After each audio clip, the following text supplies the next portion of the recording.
Hey YouTube, it's Chase Variant, coming back at you like a stealth assassin with this week's comic haul, and let's get at it. Here we have Loose Ends #2 from Image Comics, the 4-issue Southern crime romance, and I read it. It takes place in some shithole nowhere truck stop bar.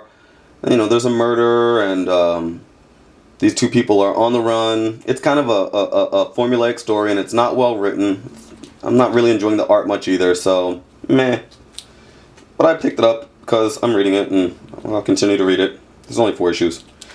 I also bought Running with the Devil #1, Marvel's Elektra #1, Running with the Devil cover. There you have her and all of the neon lights of Vegas, you know, in her classic Netflix outfit. The more practical outfit for her, not that sexy red number that we all know and love. And that's Running with the Devil Electra #1. Okay. I also picked up Marvel 001 Electra. This is the third of the wraparound Cachetta covers. Of course, it connects with the Daredevil and the Bullseye, rather the Kingpin and the Bullseye covers. And of all 3 of them, unfortunately, yeah, this is my least favorite. You know, it shows her there, snazzy as hell, on the rooftop, but the other ones were so compelling, and this one is just kind of there, so. A Electra cover that I do really like, though, is the Electra #1 hip hop variant. I like this one. Of all the 1-to-1 Electra variants, I like this one the best. And it's an all-black cover, you know, shows Electra silhouetted walking away from a room that is completely torn up, like she just kicked someone's ass. And, you know, she's just casually walking away. And that's Electra #1 hip-hop variant. Okay.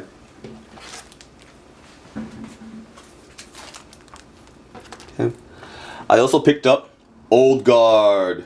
And, this was recommended by the people at the comic shop that I shop at, Midtown Comics, New York.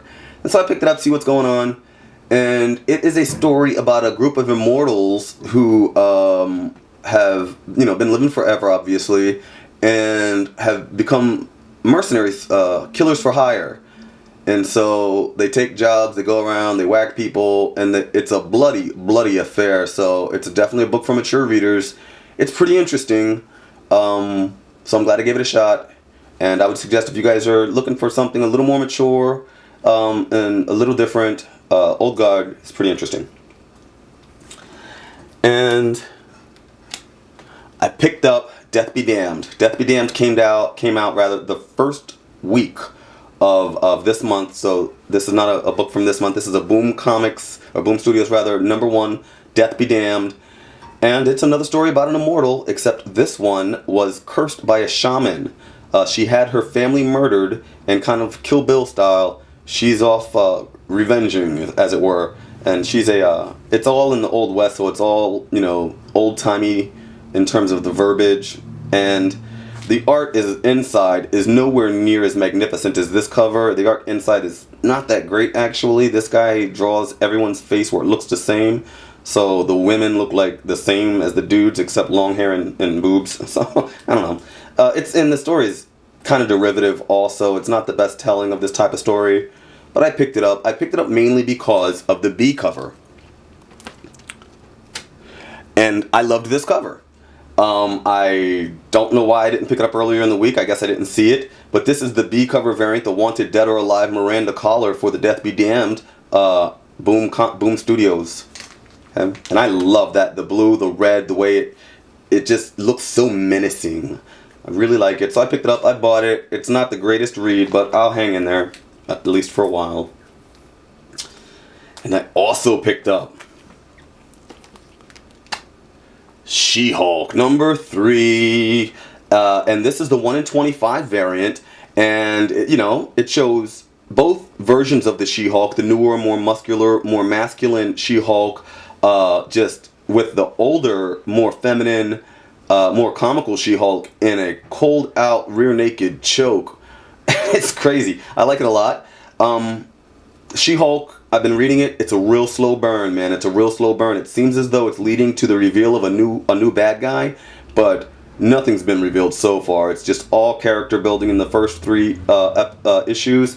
And there's no She-Hulk in the actual book. So, you know, me as a She-Hulk fan, I get my fix from the covers only. And that's a little disappointing. It's probably one that I should have waited to read as a TPB, but whatever. I'm reading it now, and I'm waiting. If you guys haven't started it, the story is very interesting, but I would definitely say hold out until it's a trade paperback. Definitely collect the books you want to collect, but if you want to read this story, I would say hold out, because it's a little frustrating waiting month for month on this very slow burn of a story.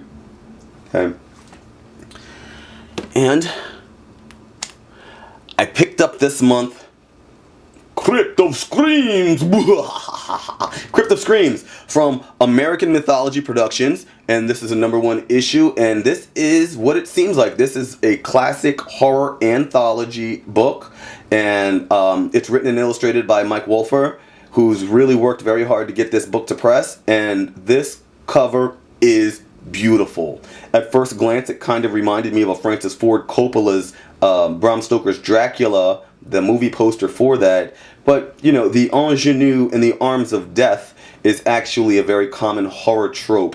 So I think that, you know, this cover can still get points for originality. The detail of the death or the skeletal creature and the clothing that is holding this waif of an ingenue is really spectacular. I love the colors here. I love the skulls lining the background. I really love it. And this is a low print book. I think this book printed under 3,000 copies, kids. So, and you know, there is a definite audience for horror anthologies, and there's not that many out anymore. So, yeah, I picked up Crypt of Screams, #1, American Mythology Productions. Okay.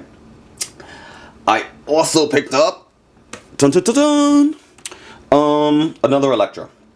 Okay, and this is Elektra 001, and this is 1 in 50 variant, and this cover's just so elegant and magnificent. It's an all black cover with Elektra in a more practical, you know, wife beater and jeans, it seems, but she's all red with a whole bunch of outlined bodies around her, and then this super sensual kind of portrait of her in the background. Just it's beautiful. It is a gorgeous book, and this book is pretty interesting. Elektra's in Vegas, and she's just kind of tooling around, taking a break or whatever the hell she's doing, and you know, she finds a little problem, and she addresses it. She fixes it with high degrees of violence, by the way.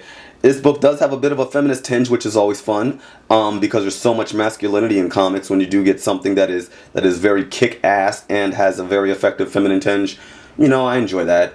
So yeah, that's the Elektra 001 1 in 50 cover. Okay, and this one can be a little hard to find. I think I chucked out 55 for this one. And that's it, guys. That's my haul for the week. Thanks for watching. I hope you enjoyed it. If you did, please click like. If you haven't already, please click subscribe. Thanks for your support. Leave a comment in the comment section. I'm Chase Variant, and I'm out.